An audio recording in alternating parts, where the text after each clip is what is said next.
నమస్కారం. వనవానికి స్వాగతం. ఈరోజు వార్తలలోని ముఖ్యాంశాలు. రాజవరశేఖరం రవికుల సుధాకరం అంటూ దేవదేవం భజే కీర్తనలో రాముని కీర్తించాడు తాళ్లపాక అన్నమాచార్యులు. అంటే రాముడు ధైర్యవంతుడు, సత్యవంతుడు, సర్వసమర్థుడు, సకల ప్రాణుల శ్రేయస్సు కోరేవాడు అని దీని అర్థం. ఆ సీతారాముల జంట ప్రజల హృదయాలలో అంతగా ముద్రవేయబట్టే ఆనాడు మిథిల నగరములో మాత్రమే జరిగిన సీతారాముల కళ్యాణము నేడు దేశమంతా ఊరువాడ ప్రతి వీధిలో ఎంతో వైభవముగా, ఉత్సాహంగా జరుపుకుంటున్నాం.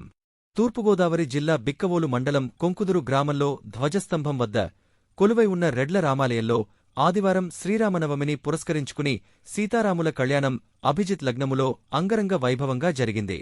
ఈ కళ్యాణంలో మొదటగా దేవత విగ్రహాలను నూతన వస్త్రాలతో అలంకరించి వేదమంత్రోచ్చారణ, మంగళ వాయిద్యాలు, భక్తుల కోలాహలము నడుమ సీతారాముల కళ్యాణం ఎంతో కమనీయంగా కనుల పండుగ జరిగింది. ఈ కళ్యాణానికి శ్రీనివాస శర్మ పౌరోహిత్యం వహించి జరిపించారు. ఈ కళ్యాణ కార్యక్రమానికి గ్రామానికి చెందిన పడాల పని శంకర్రెడ్డి, శ్రీమతి లక్ష్మీదుర్గ దంపతులు కళ్యాణకర్తలుగా పీటల మీద కూర్చుని కళ్యాణం జరిపించారు. అనంతరం కళ్యాణానికి విచ్చేసిన భక్తులకు భారీ అన్న సమారాధన జరిగింది.